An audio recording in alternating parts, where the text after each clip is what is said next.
सर्वप्रथम मी राज्याचे मुख्यमंत्री श्री देवेंद्रजी फडणवीस यांचे आभार आणि दुसरा आमचे पालकमंत्री नितेशजी राणे यांचेही आभार मानतो।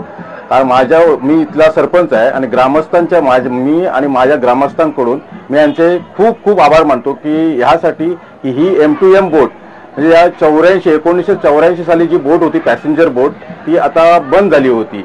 म्हणजे 25 ते 30 वर्ष ही बोट बंद होती आणि ही बोट आज जी सुरू झाली आहे M2M बोट, त्यावेळची बोट फक्त पॅसेंजरची बोट होती। आज जी बोट आहे ही बोट गाड्या म्हणजे रोरो सर्व्हिस आहे। आपल्याकडे 50 ते 60 गाड्या हे इथून भाऊच्या धक्क्यापर्यंत विजयदुर्ग ते भाऊच्या धक्क्यापर्यंत जातील आणि याचा फायदा आपल्याला पूर्ण सिंधुदुर्ग जिल्हावासियांना याचा पूर्ण फायदा होईल। पर्यटकाच्या दृष्टीने तसं आपला जिल्हा पर्यटक जिल्हाच आहे, त्यामुळे आपला किल्ला इथे विजयदुर्गात आहे। किल्ल्याला नामांकन मिळालेलं आहे, युनेस्को मध्ये याचं नामांकन झालेलं आहे आणि त्यामुळे येणाऱ्या पर्यटकांना सोयीचा असा प्रवास जलप्रवास सोयीचा प्रवास असा होईल आणि जे जलप्रवास सोयीचा असल्यामुळे लोकांना 4 ते 4.5 किंवा 5 तासात आपल्याला विजयदुर्ग येथे आपल्याला येता येईल आणि स्वतः आपली गाडी घेऊन इथे विजयदुर्ग जेटीपर्यंत येता येईल आणि पूर्ण जिल्ह्याला याचा खूप मोठा फायदा होणार आहे।